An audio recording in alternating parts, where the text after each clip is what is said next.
নমস্কার, স্পটন নিউজে আপনাদের আরও একবার স্বাগত। একটা ছোটোখাটো অনুষ্ঠানের মধ্যে দিয়ে ক্যালকাটা কাস্টম ক্লাব তাদের আসন্ন কলকাতা লিগের জন্য জার্সি উন্মোচন করে ফেলল।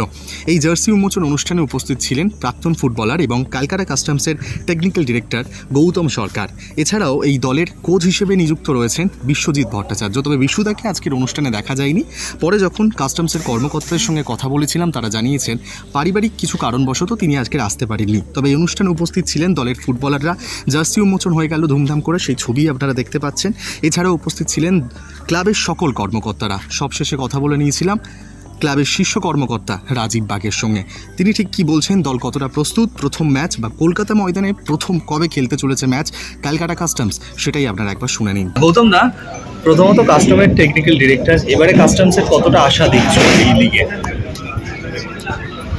আশায় তো সব কিছু, আশা ছাড়া তো অনেক কিছু হতে পারে। Always we hope for the best. কাজে এবারের যা দল যা হয়েছে, যেভাবে টিম তৈরি হয়েছে, আমার বিশ্বাস যে এবার মানে অবশ্যই টিম খুব ভালো করতে চলেছে। তবে শেষ কথা হচ্ছে মাঠে খেলোয়াড়রা প্র্যাকটিস করি, আমরা আমাদের জীবনে দেখেছি প্র্যাকটিস হয়, প্র্যাকটিসের নিট ফলটা বেরোয় যখন আমরা কম্পিটিশনে চলে যাই। দুটোর মধ্যে অনেক ফারাক হয়ে যায়।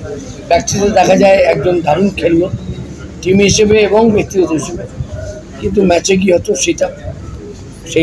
সেটা ফলপ্রসূ হয় না, অনেক সময় ব্যর্থ হয়। কিন্তু আমি এটা বলতে পারি গতবার থেকে দলের সাথে আছি, টিমের সাথে। এবারের যা টিম, যা মিক্সচার অফ ভ্যারাইটি যাকে বলে, মানে বাইরে থেকে এসছে, এখানকার ছেলে, মানে খুব পোটেনশিয়াল ছেলে নিয়ে টিম হয়েছে এবং ওরা যেভাবে প্র্যাকটিস করেছে ওরা তৈরি হয়েছে। আমি আশাবাদী যে খুব ভালো করবে। এই মুহূর্তে কাস্টমসের লনে আমরা রয়েছি, আর আমার সঙ্গে রয়েছেন রাজীব দা। কাস্টমস 29 তারিখে প্রথম ম্যাচ খেলতে নামছে। আজকে জার্সি লঞ্চ হয়ে গেল, দলটা তো তুমি খুব কাছ থেকেই দেখেছো। আজকে বিশুদা বোধহয় আসতে পারেননি দলের কোচ, তো পুরো বিষয়টা কেন আসতে পারলেন না বা কতটা প্রস্তুত দল একটু যদি তুমি বলো। প্রস্তুত বলতে প্রস্তুতি নিয়েছি আমরা লাস্ট কয়েকদিন ধরে।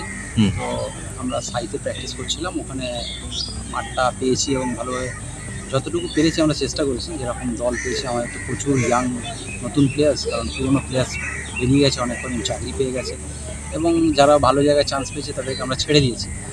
তো বাকি যা টিম পেয়েছি, আমরা যে প্রস্তুতি নিয়েছি, বাকি যতক্ষণ না ম্যাচ হচ্ছে বোঝা যাচ্ছে না। ফাইনালি ম্যাচ খেললে বুঝতে পারবো যে আমরা কতটা করতে পেরেছি। কলকাতা ময়দানে প্রথম ম্যাচ তোমরা কবে খেলছো?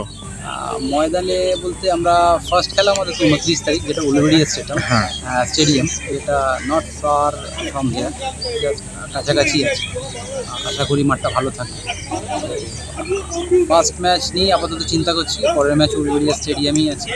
আপাতত এই দুটো ম্যাচ নিয়ে আমরা চিন্তা করছি। আর এই নতুন জার্সি পরেই প্লেয়াররা মাঠে নামবে। আর বিশুদা আজকে মানে উপস্থিত হতে পারেননি। ওনার মানে যে দাদা হয় মারা গেছিল, তো ওনারই আজকে কাজ ছিল, সেই কারণে উনি আসতে পারেনি। তো আমরা প্রোগ্রামটা অনেক আগে শিডিউল করে ফেলেছিলাম, কারণ উনি ছাড়া আমাদের কোনো প্রোগ্রাম হবে এটা ভাবতে পারিনি। উনি আমাদের গার্জিয়ান, যা কিছু বলে এভরিথিং। তো ওনাকে ছাড়া কোনো প্রোগ্রাম ভাবতে পারিনি। তো আনফর্চুনেট যে ওনাকে আমরা আজকে পাইনি এবং very much we are missing.